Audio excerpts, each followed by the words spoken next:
Commander Zalthar of the Kryn Imperial Fleet stood in the interrogation chamber, savoring what should have been his greatest triumph. Before him sat the human, bound to a chair with quantum restraints, bloodied but unbroken. Captain James Chun of the Earth Defense Force met his captor's gaze with unsettling calm. "You should feel honored, human." Zalthar clicked, his mandibles spreading in what his species considered a smile. "You're the last. Every military installation on your pathetic planet has fallen. Your fleets are debris. Your cities burn. And now, you will sign the Articles of Surrender." Chun said nothing. Zalthar gestured, and a guard placed an ornate document on the table. The formal surrender of Earth, written in 17 languages, including English. Beside it, the guard set down a simple ballpoint pen. "Sign it," Zalthar commanded. "Make it official. Accept that humanity's reign is over." Chun looked at the pen, then back at Zalthar. "You're making a mistake. The mistake was yours, thinking you could resist the Kryn Empire." Zalthar leaned closer. "Sign, and I promise your species will be treated fairly as servants. Refuse, and we begin executing civilians. 1,000 per hour until you comply." The two guards flanking Chun, massive Kryn warriors in full combat armor, shifted their plasma rifles slightly, a reminder of the overwhelming force surrounding him. Chun's eyes never left Zalthar's. "I wasn't talking about the surrender." "Then what mistake do you believe I'm making?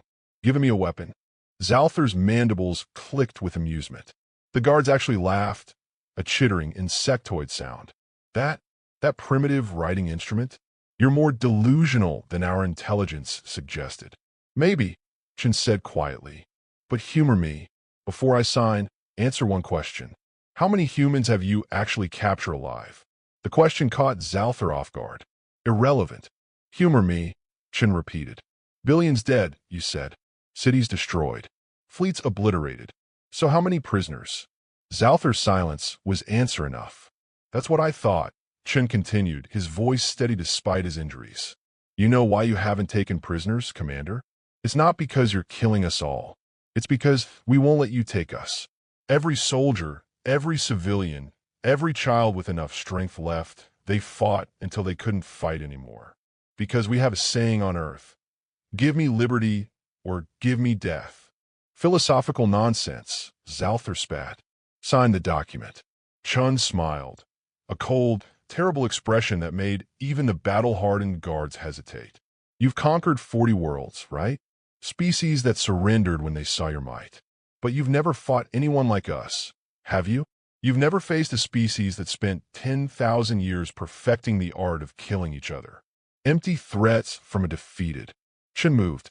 The quantum restraints were designed to suppress muscle movement, to make resistance impossible.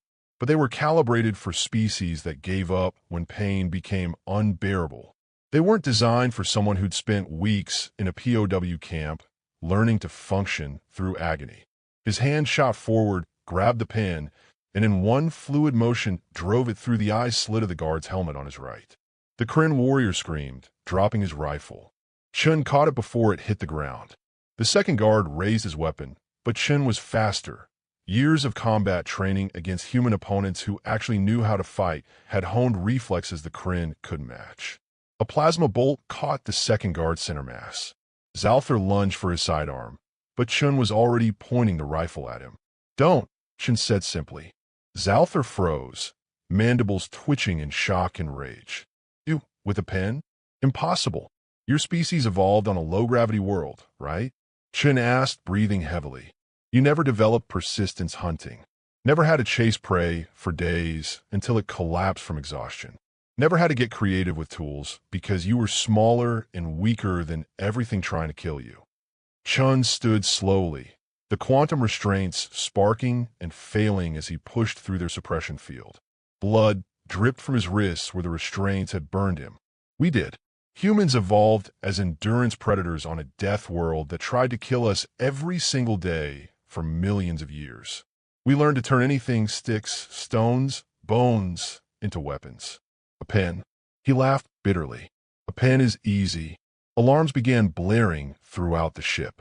Chun backed toward the door, keeping the rifle trained on Zalthar. Here's what's going to happen, Commander. You're going to let me leave. You're going to order your fleet to withdraw from Earth's solar system. And you're going to tell your empire exactly what happened here today. They'll never believe one human could. They'll believe it because you're going to show them the security footage. You're going to show them how a defeated, restrained prisoner killed 2 elite guards with a writing instrument. Chen's expression hardened. And you're going to tell them this. If this is what one human can do with a pen, imagine what 4 billion survivors will do with whatever weapons we build from your wreckage. Zalthar's translator crackled as he struggled for words.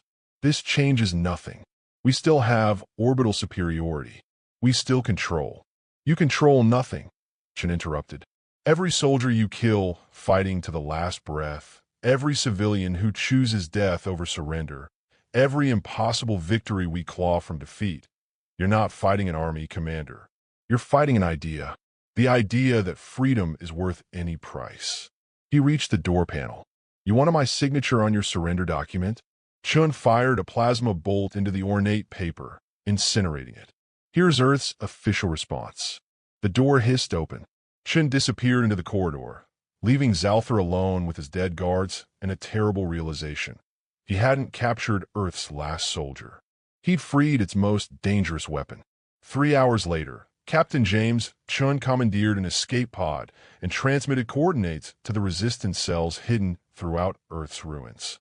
The Kryn tried to hunt him, but one man who knew he was already dead was impossible to stop. The Kryn fleet withdrew from Earth orbit within a week. Not because they'd been defeated militarily, but because every soldier who heard what happened in that interrogation room understood a terrifying truth. They could kill humans, occupy their world, destroy their cities, but they could never break the one thing that made humanity truly dangerous. The refusal to accept defeat, even when holding nothing but a pen. The interrogation chamber security footage became the most watched video in Kryn history, and the reason no empire ever tried to conquer Earth again. Sometimes the most dangerous weapon isn't the gun. It's the will to use anything as one.